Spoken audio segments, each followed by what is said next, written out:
We're approaching a fence line with a barking dog, and I know that you told me that Turtle had an issue, potentially had an issue with dogs barking at fence lines. So we got this barking dog here.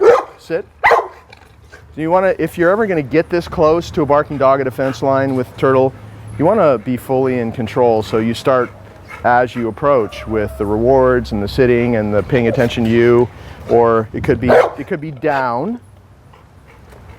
But if he feels like, if he's under control and he's in focus training mode, he's going to be this way and ignore that distraction. Good. But if you just let him be free and choke up on the leash and let him pull and show no leadership, then he will go back to doing what he used to do, which undoubtedly would be a lot of aggression. So you have to do it the way you've seen us doing it here. Good. And he will ignore the distraction because he's busy working. There's no room for that other behavior. He's got something to do. He's getting rewarded for it. He gets to do something with you. See, then he's focusing only on me. He's ignoring that dog right there. Good. That was barking at him a second ago.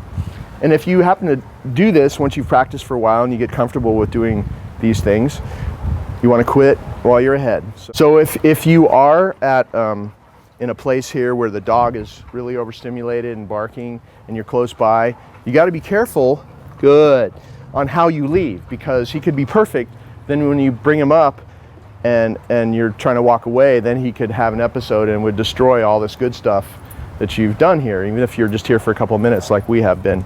Good. So in this case, just because if I walk into him and we walk that way, he's going to be facing that distraction, I'm going to do something a little bit different here that I normally wouldn't do. I'd say, okay, and come this way, away from that distraction, just to make sure that he doesn't have an episode.